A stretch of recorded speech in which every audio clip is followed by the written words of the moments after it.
Good morning, everybody. Sorry, I had some technical issues with one of our platforms, but looks like we are all good. Good morning, Thursday morning. I was telling my friend Katie from Inscribe that I woke up this morning and I happened to think that it was Friday. Not Friday. Not Friday, but the good news is we're here to talk about some cool stuff in the community. Katie is the CEO and co-founder of Inscribe, one of our fantastic partners. Does some work with WGU Labs as well, who we are huge fans of. Thank you to them for helping bring these groups together. We're going to talk today with Katie and bounce some different ideas by her about really the power of community. There's some hard stuff going on for sure, and especially when you look at what's happening around the world, but also what's happening in education. So we're excited to talk with Katie about the opportunities, the things that people ought to be thinking about. And with that, Katie, I'll hand it over to you and jump in with random questions throughout. Sounds great. Thanks, Mark. Hey, everyone. Thanks for joining us today. As Mark pointed out, there are definitely, 2020 has been a very unusual year for a lot of reasons. And I think this week in particular has really had a lot of people thinking about community and turning to their community for conversation and support and dialogue. And, you know, it really got me thinking about the relationship between community and our students. Obviously, the education experience is just a portion of everybody's experience, but thinking about our young people and them coming back to school either in the summer or the fall, it just feels to me that having intentional strategies for community and spaces for authentic conversation and discussion are more critical and relevant than ever. So I really appreciate you being here, and I'm excited to share some of our thoughts on this topic and also to learn from you what you've been doing and what's working for you and what's not working. And we will, scratch the surface a little bit today, but hopefully we'll also have some opportunities for ongoing conversation in the future. So with that, I think that for a lot of institutions, the concept of community and community building really starts with the onboarding process. And I think I read somewhere, 90% plus of students go through some sort of onboarding process today. In many cases, it's even organized around a class or, something structured at the university.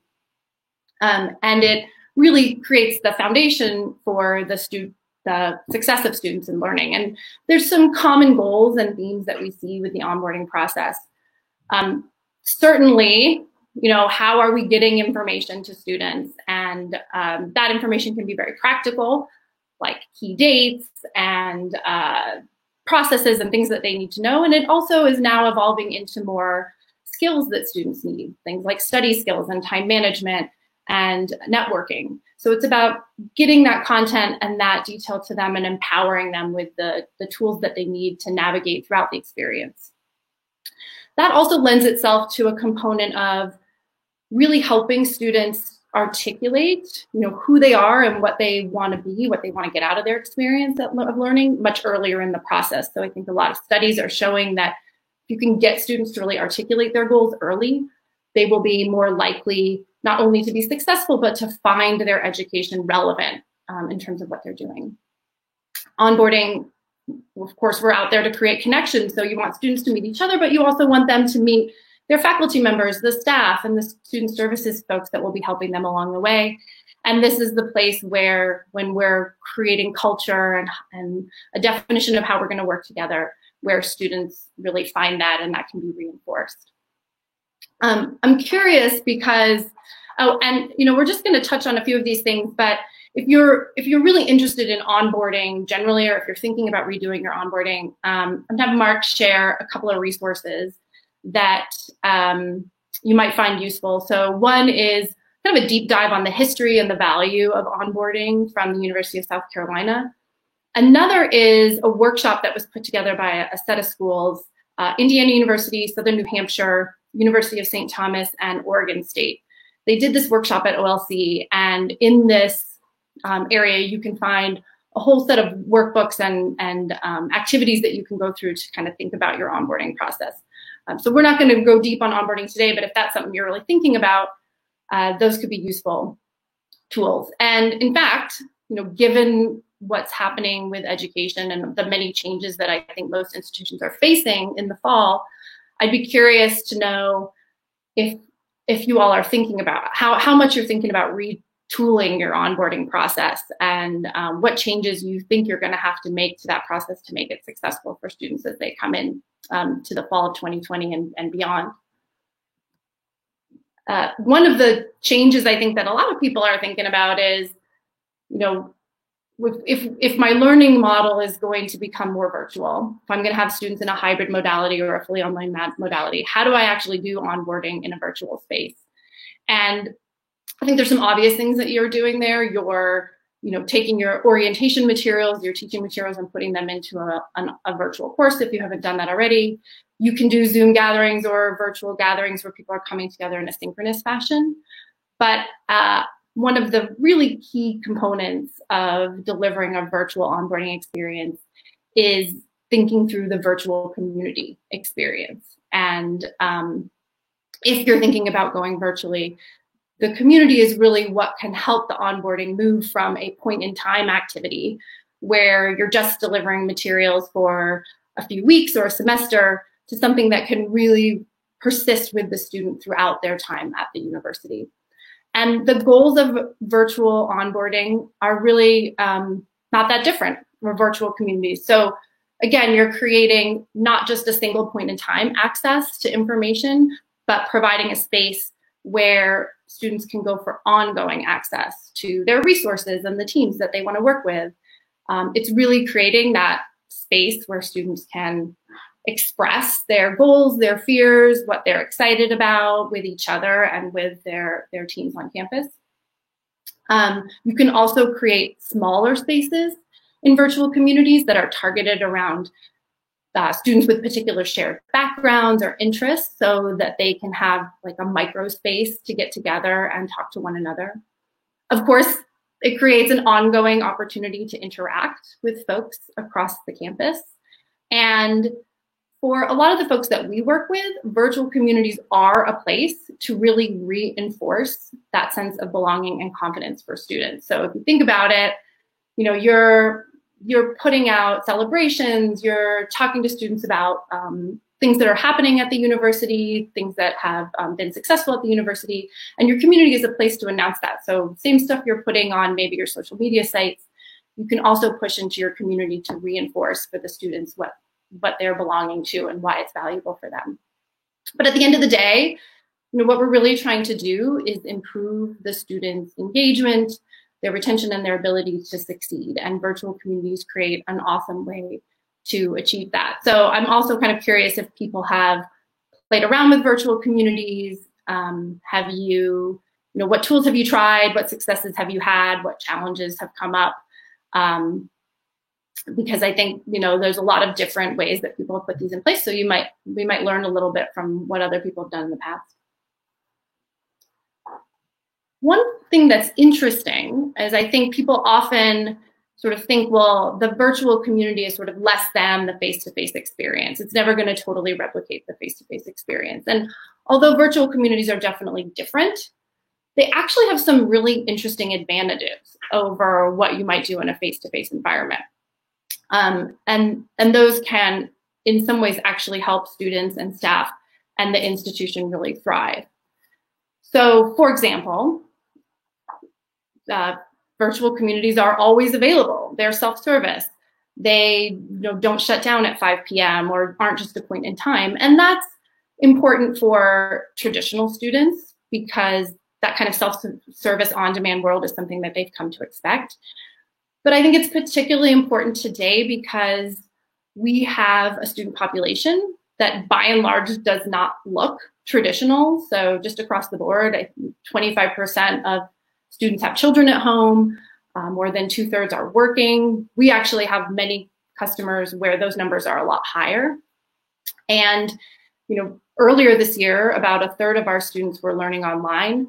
Now that number is much, much higher. So we have an environment where students just don't have the ability to walk down the hall or go across campus to get what they need, and they need more flexibility. And so creating that space where that flexibility is just naturally built in will increase your engagement with students. The other thing about virtual communities is that they have a component of scalability that you don't always get in a more traditional model. So if you think about it, the interactions in a community are essentially public. So if a student comes along and asks a question, other students can see that that question was asked, they can see the answer that that student got. And what you're doing for the student is getting them to the answer more quickly, but what you're doing for your support teams is reducing the amount of time that they're spending in email or answering these phone calls. We hear from teams that they are answering the same questions, tens or hundreds of times every semester. And so being able to put that information out there and make it readily available really reduces that burden. And we had an example of working with Arizona State University where they put in place a community model for some of their students who were learning a particular topic. And they went from what was roughly a 50 or 75 to 1 coach to student model to a 2,000 to 1 coach to student to coach model. So that effectively gave them two things. One, it meant that they could teach more students and bring more students into this program with the same set of resources. And it also meant that their support team now had more time to spend on the high value activities, really talking to students and engaging with them. So that scalability has a lot of impacts across the board. The other thing about virtual communities is they can encourage a level of engagement and depth of engagement that is very different in a face-to-face environment. So when students come to campus, they come with an expectation of who they are, of what sort of group they should belong to, who they should talk to and interact with. And because a virtual space has a level of anonymity sort of built into it, what we find is students will actually interact with their peers and with other people on campus that they normally would never interact with. So the social network becomes more broad, and the social capital that students can build actually becomes deeper and more complex and stronger throughout that process. One obvious thing is it's just less intimidating. Some people just don't like to speak up in front of big groups. They're shy, for whatever reason. They don't have they don't feel like putting themselves out there in those experiences. And in a virtual space, you can kind of engage on your own time. You can take the time to think about what you want to say and structure your conversations and messages. And so you'll see a much higher participation rate from populations that might traditionally not have participated. And then one that we think is really, really critical is the information that these communities give back to the institution. So when your students are interacting with staff and with each other in a more traditional way, you can learn from that, but it takes a long time. You're trying to gather anecdotally from people what they're hearing. Maybe you're putting out a student survey that a few people respond to, but that learning process is really slow. When people are having dialogue virtually, you immediately have access to data and insights around the conversations that are taking place. In real time, if there's a particular topic that's trending or something that people are thinking about and worrying about, and then you can immediately take action on that, which of course creates a great feedback loop for your students. Hey, Katie. Yeah. There's some questions about the slides not advancing. Have you been advancing those? Oh, yes, I have. Will you start for us? I wonder if it froze up on you or something. Why don't you click to that next slide for us? There. What slide are you seeing? Now we're seeing 7.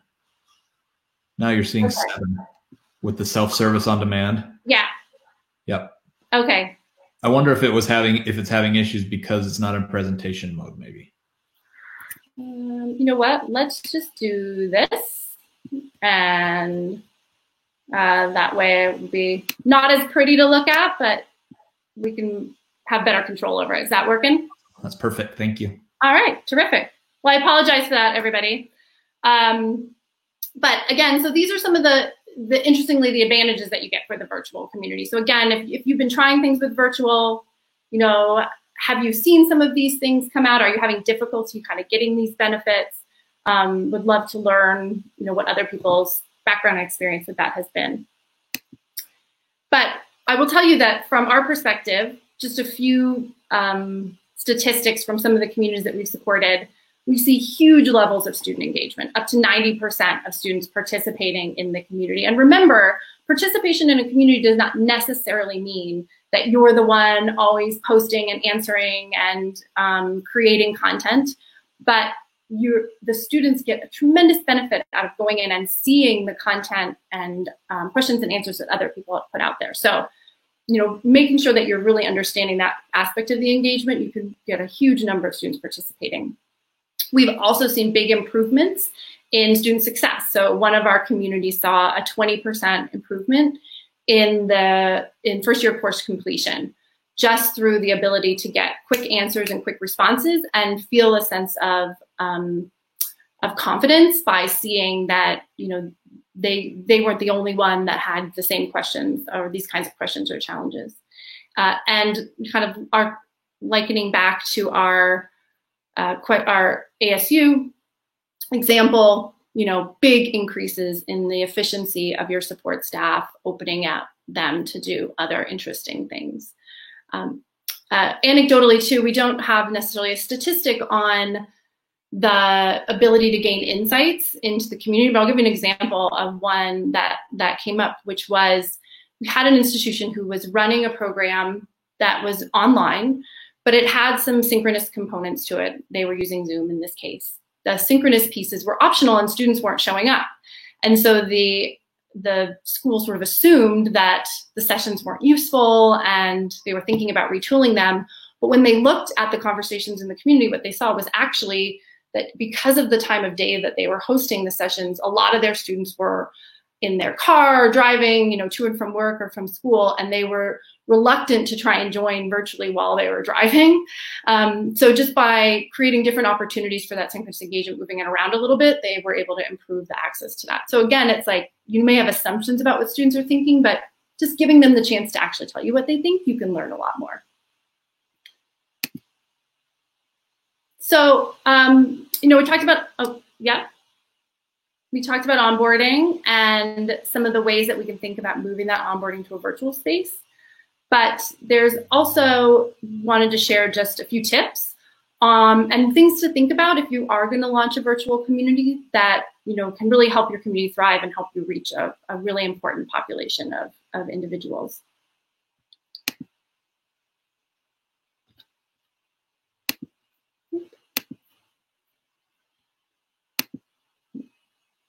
One sec, there we go.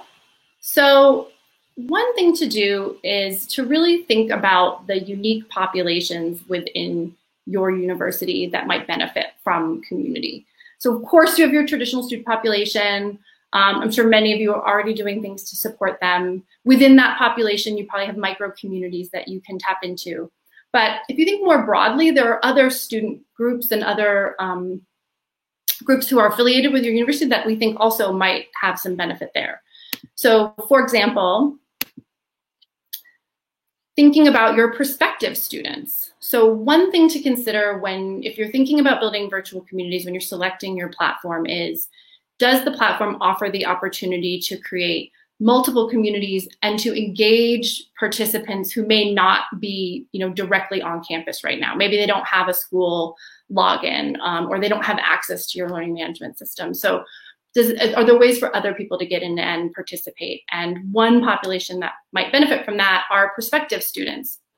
So this is an example of some work that we're doing with Western Governors University. They are really wanting to help applicants who are going through the enrollment process to get a better sense of what the school is like, to be able to have authentic conversations with students who are already enrolled. And so you can see right in the middle here, we're placing access to that community directly within that enrollment flow. So the idea is, if a student gets stuck on an enrollment task, they can get quick help to get unstuck. But if they just have a question about, what's it really like to learn at WGU? What's really the time commitment that I should be making? What other considerations do I have? They can interact directly with existing students to get those answers. And we all know, and I think have heard, that students tend to trust and get a lot of benefit out of getting answers, not just from the staff and the support teams, but actually from other peers on campus. So our goal here is to help students move more quickly through this process and have more of them be able to complete and successfully start their learning. Hey, Katie, a couple of quick questions for you. Number one, from our friend Ashley. She's saying, other than time of day, what other factors impact student engagement in a digital community? Yeah, so we'll talk about that in a second, but there's kind of three key elements to student engagement. One is making sure that students really understand the purpose of the community, which sounds simple, but I think a lot of times you'll put up a community and if students don't really understand what it's for, they may not go there. The other is just placement. So making sure that it's really easy to access the community and that students can get there in one click. And I'll show you some examples of that in a second. And then just the people, making sure that you have, the right people to answer questions and get the conversation flowing. That's really what's going to drive engagement and build trust. Once students really trust the community and understand what it's for, you will see those really high participation rates. Awesome. We have a big group here. Everybody, we've got Katie here from Inscribe. She's the co-founder and CEO, and she's talking a little bit about the power of a community, which is ever so important, especially with what we're dealing with today. There's another question on LinkedIn from Kate Chan that says, what about international students? I feel that they are shy in general. Will they participate more online versus in person? Yeah, what a great question. And the answer from our experience is definitely yes. We have a number of schools who have set up either communities that incorporate international students or small communities just for their international students. And what they've found is, again, because two things. One is, I think international students, to your point, are shy because maybe they don't understand the logistics, they're new to the culture. So they can be embarrassed to ask questions. If they're in a space with other international students, their willingness to kind of raise their hand and admit they don't know is much better. The other is the language barrier. And so if you give them the opportunity to construct their questions and be able to take the time to sort of type them out and formulate them, then their confidence in what they're putting out there increases a lot. So I think international students is a great place where you can have a good impact, both in the enrollment process and once they're on campus. Awesome. One more question, and then we'll let you get back to it. There is a question on Facebook from Sasha. How do you recommend supporting peer-to-peer community engagement? So I guess there's a couple ways you could go with that question. I think peer-to-peer, in our experience, is a critical element of the community. And one of the questions that we get sometimes is, well, how do I make sure that students are behaving themselves in the community, that they're not sharing things that they shouldn't share? And I would answer that in two ways. So one, we actually do have some tools built into Inscribe that help monitor interactions. They sort of proactively catch things that maybe violate the rules and policies of the community so that moderators can step in and take some action. And that provides kind of a safeguard. We don't see those tools get triggered very often because honestly, students in communities that are not anonymous do tend to be on their best behavior and kind of understand the norms that they should be adhering to. The other is, students are going to go have these conversations anyway. And so if you create a space where they're articulating concerns and fears, where you can see them, you'd rather that they're saying that in a place where you can understand it and take action on it than going and having that discussion somewhere else where you don't even know it's existing and then you never have the opportunity to improve the experience for them and their peers. So that's just a couple of things. I don't know if that touched on exactly what you were looking for, but those are some examples. Yeah, that's great. Let's keep going on slides and keep your questions coming. I will interrupt so rudely. Katie, again, we're friends, so she's okay with it. Coming, and we'll answer them throughout the session. Go ahead. Yeah. So another population that I think people don't always think about when they're building community are your alumni. Either incorporating your alumni into your existing community or giving that with students or giving them their own space, particularly if you can bring them in with your students on campus, it not only creates opportunities for your students to start networking right away, to find practitioners in their area of interest, to find people who are working at places where they're working, but it's a way to have an engaging conversation with alumni that's really lightweight on the alumni side. So I'm an alum of several universities, and I feel like the only things I get asked for are money, or sometimes like, are you willing to be this deep mentor for this student? And as much as I would love to set aside, many hours to deeply mentor somebody, I don't have enough time in my day to do that. And so I feel like I don't have as many opportunities to give back. But if I was just a member of a community and I saw a few questions come in from students that were relevant to my area of interest or to work that I had done, I would absolutely jump in and answer those questions. So it's a great way to give alumni that lighter weight opportunity to stay engaged, and it provides a ton of benefit for your students. So again, thinking about platforms that allow that kind of flexible access model. And then one more, which I know we're talking about mostly students today, but don't forget about your faculty, and especially right now where so much is changing in the learning process. And it's like faculty themselves are needing a whole onboarding process, and just creating a space for them to go talk to each other, share best practices, concerns, can go a long way to helping them adopt new technologies that you might be introducing, new learning models that you're introducing. They also need to feel like they're not alone, and that the challenges that they're facing are not unique. So this is something we're seeing a big uptick with right now. And if you have interest, or I don't know, if you want to share a little bit about what you're already doing to support faculty, and if you have spaces like this, it'd be great to hear about that. So the second, and this kind of goes back to one of the questions that we had earlier, which is you really want your community to be where your students and your participants already are. So we refer to this as community in context. And I was going to say, sorry, on the previous slide, Mark, I think we have a link to, this is actually an open faculty community. Arizona State's just putting it together and getting it up and running. So, but it's public. So if anybody's interested in going and checking it out, or maybe connecting with ASU, you can navigate to this community and take a look. And we'll send some more resources. We're going to share a site at the end of this where all the resources are also available. So if you miss any of them, we'll come back to that as well. But yeah, so be where your students are. So the concept of community and context is really about community is not a separate destination. Nobody wants a separate place to go. Nobody wants another thing to log into. You already have a bunch of tools that students, faculty, and staff are using. And so pick a solution that is able to integrate easily into those existing systems.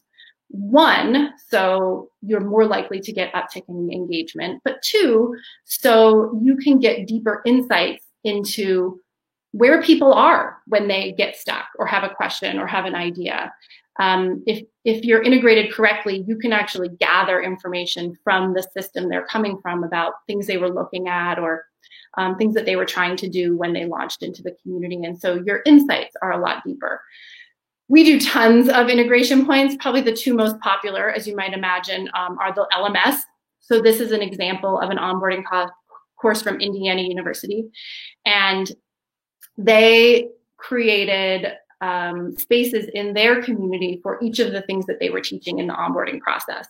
So what you see right here is actually a sneak peek of things that are happening in the community. So students can see right on this page in the learning management system, questions people are asking, topics that are really popular and interesting, and then they can jump over there and start to engage.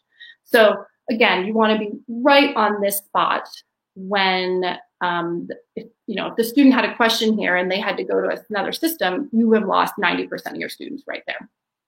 The other probably most popular place where we do integrations is from websites. This is an example of a student community that was built by Indiana University School of Medicine. And they also have a public community. So again, Mark, we can provide a link to this website if people want to go check it out. You can search through their community and see the content that they have without logging in. And this is just HTML. It's really simple to do, but imagine how much more participation they got by incorporating this directly onto the page where students are going for information. And it also adds validity to the student to say, we really stand behind this. This is where we want you to go to interact with us and with each other. So this is really important. So again, websites and LMS are common, but there's lots of other places. You probably have portals and mobile apps and maybe even courseware from publishers. So you don't have to integrate everywhere all at once. Start simple, but definitely pick a product that you know over time you'll have the opportunity to expand those integration points and really drive the engagement along the way. And then the last one that I want to touch on is really the concept of student agency. I think with a lot of things, we do a lot of telling students what to do, and that's great sometimes, but when it comes to community, you also want to create spaces for students to be able to define their own process and to kind of customize the experience that they're going to have there. So one example is, creating microsites or subgroups that students can opt into and navigate and explore and decide what they want to join and participate in. Let them self-identify into those. The other great thing about this, sort of twofold, is one, students will find groups that they never even realized that they were interested in or wanted to try out. And by being able to explore it in this safe way, they don't have to show up somewhere, but they can kind of, lurk around and see what's happening. And then when they're ready, start to actively engage. It's a great way for them to find interests and identities that they might not have explored otherwise. The other piece of that is let students create their own groups. Not all of our customers allow that, but giving students their opportunity to generate their own spaces and invite people into those spaces and define what the profile is going to be really lets them have control over it. And the last thing we talked about is really that peer-to-peer support. So, and I will say not just students helping students, but students really having a voice in what the community is going to be. One of the things that we talk about a lot with folks when they're launching virtual communities is don't try to control too much of, what all the topics are going to be, what all the content's going to be up front. Start simple and then use the feedback from students, look at what they're saying and what they're talking about and the questions that they're asking, and then use that to continue to evolve and define spaces in your community over time. So that will make the communities much more relevant for your students, and it also makes it a much more interesting space for them to be in and feel like they have some influence over. So Mark, with that, have sort of a summary slide of the three tips and tricks that we encourage people to think about. This obviously is just scratching the surface, but these are some ways that you can really create vibrant, exciting communities where students thrive. And then I'd love to know, again, if there's any reflections or if people have any other questions about that process or anything else. I'm happy to take a quick pause. Yeah, let's take some more questions. Looks like we've got Omid who's got a question here. I appreciate the ways that you're reducing the burden of connecting, reducing the transaction costs of finding and connecting with others. What factors enhance connection between students? So obviously, understanding a little bit about the student's profile, their interests, their identity will influence that. But we also, and that's sort of the obvious one, but one of the things that we like to do in our communities is really think about the individual student profiles and make their what we would think of as their reputation and activity within the community and make that visible to others. So we think about that in three ways. What is a student consuming? What is a student contributing? And then what is the impact of a student's contributions? And when you can start to see, high performers in the community or students that have a real interest in a particular area because they're having a lot of conversation and impact there, students will naturally and organically find each other and have those discussions and conversations. Awesome. Here's another one from Karen. Hi, Karen, on Facebook. Do you have any best of the best advice for student wellness checks? Yeah, obviously that's a really top of mind right now. I'll be honest, it's a thing that we are still learning about. It wasn't something prior to the recent times that was happening a lot in our communities. That shifted. The big thing that we've heard that works really well is to not wait, check in on a regular basis, check in with a quick and simple way that students can respond. So send out a quick touch point and say, How are you feeling today? Are you stressed out? What's your main point of stress? And then to be able to do two things: immediately connect that student to resources where they can provide more information or find help that they can take action on immediately, and then of course be able to share that information with somebody who could check in with them in a live, outside of our system, but in a live way. But being able to gather those insights is really critical. Awesome. Everybody, we're here with my friend Katie from Inscribe. She's talked to us all about the power of community, which is especially important because of what all of you have been dealing with over the past little bit. We're here for a couple more minutes, so if there's any questions, pop them into the chat pod. I know there's still a significant number of people that are here with us, so we'd love to answer any questions. If you were doing a wrap-up for us, Katie, and I'd love to give you a chance to just talk very briefly, too, about Inscribe. What is it that Inscribe does, and how would you put a bow on this whole topic that we talked about today? Yeah, so thanks for that. So again, we are a virtual community platform. Our goal is to create opportunities for students to connect with each other and with your staff and faculty on campus in a very seamless way, so that anytime they're stuck, they have a question or an idea, they have a place where they can turn for always on-demand help. We do that in a way that really helps you scale your student support experience, but ultimately to drive engagement, student success, and retention for the institution.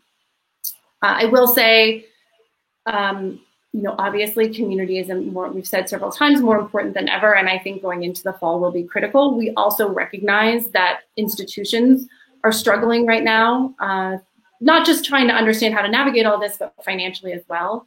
So we are offering some scholarships and some opportunities for folks who maybe are financially constrained, but really are interested in exploring this and having something available for their students in the fall.